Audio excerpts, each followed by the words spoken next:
Kita ini kalau kita hidup dalam satu komplek itu misalnya kiri kanan depan belakang pelihara anjing semua, misalnya menggonggong dalam waktu yang bersama.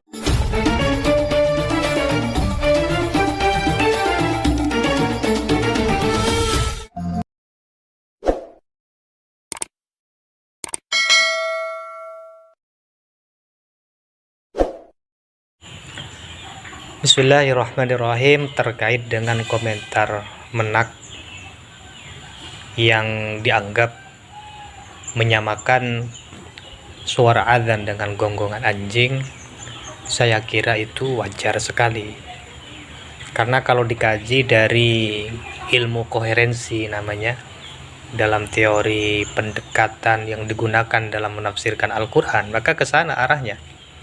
Kenapa? Karena Gus Yakut pertamanya ngomong tentang persoalan pengeras suara di masjid atau di musola. Maka tidak lain bahwa pengeras suara itu sebagai wasilah kegiatan-kegiatan di masjid yang bernilai positif, seperti misalkan berzikir, membaca Al-Quran, kemudian juga azan itu sendiri. Sehingga tetap ya arahnya tetap ke sana, nggak mungkin bisa dipahami kepada yang lain. Nah, kemudian setelah Gus Yakut menyebutkan tentang pengeras suara yang di situ berisi kegiatan-kegiatan yang di masjid atau musola tadi, Gus Yakut menyebutkan tentang tentang gonggongan anjing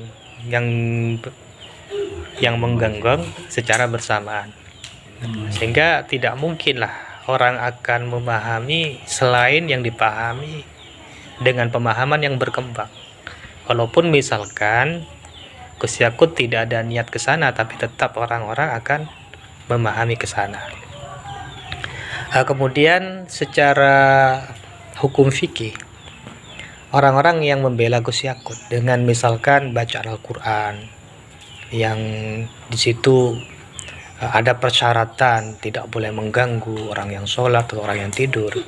Nah, ini tidak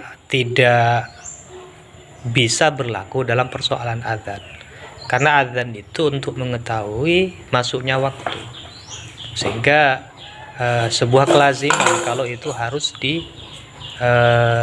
dikumandangkan dengan suara yang keras, dengan suara yang lantang. Nah, dimana salah satunya bisa dengan toa, dengan pengeras suara itu perbedaannya. Beda dengan Al-Quran yang secara hukum fikih dikaji sama ulama, jangan sampai misalkan mengganggu orang tidur dan yang lain. Oleh karena itu Nabi Muhammad menyuruh sahabat Belal yang mengumandangkan azan, karena sahabat Belal itu memiliki suara yang lantang, suara yang keras. Kemudian seperti komentar Guntur Romli yang membela Gus Yakut dengan mengatakan Tuhan itu tidak tuli, jadi tidak perlu dipanggil dengan suara yang keras. Azan itu bukan memanggil Tuhan, bukan memanggil Allah, tapi memanggil orang-orang agar menghadap kepada Allah. Nah, ini kan komentar yang sangat kalau dalam bahasa pesantren itu jahil murakkab, kebodohan yang tersusun itu. Dan persoalan azan saja nggak paham. Nah, ini saya kira yang nggak dipahami oleh Guntur Romli yang mencoba untuk membela Gus Yakut. Mungkin itu saja, terima kasih.